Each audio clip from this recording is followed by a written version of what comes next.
Welcome back. At gunpoint, Marsh informs Reacher he gave Langston Russo's stock. Remember that Russo turned down a large sum of money to cover up the murders. That's why he did what he did. At the end, he decides to put his life in danger in order to defend Jane, Marlowe's daughter. Reacher's desk is cluttered with a gun, a suitcase, and a bag of cash as we see him hold Marsh at gunpoint.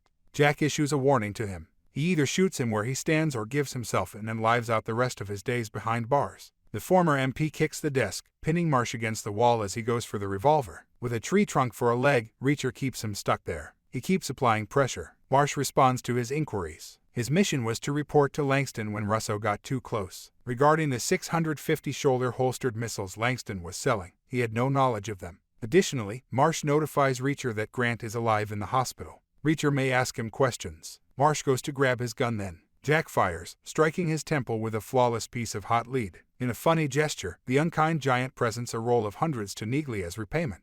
Reacher disregarded the explicit command of his boss, leading to the dissolution of the Special Investigations Unit. Here, a high-ranking colonel is attempting to preserve his legacy. If you are allowing a drug smuggling operation to take place right under his nose, it is difficult to keep it fresh and sparkling.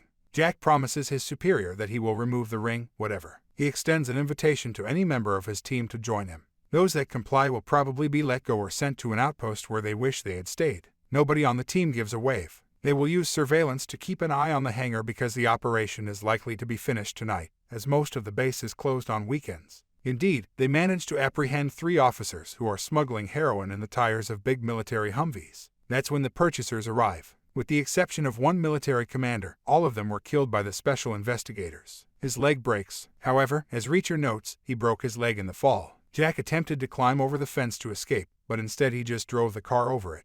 Everyone is aware of their fate the following day as Swan plays Crazy on You by Heart on his guitar. The whole team participates in the chorus. At that point, the commander of the unit appears and gives Reacher a hard time. Jack is quick to give him his sharp observations. The commander then formally fires the special investigators and presents a dire image of all those implicated. Langston abducts Dixon. After murdering one of Langston's assassins, obtaining their mobile phone, and making a direct contact with the New Age officer, Reacher discovers this, again in a funny way. On Domenick Lombardozzi's vehicle, he had a tracker that directed him to the motel where they were staying.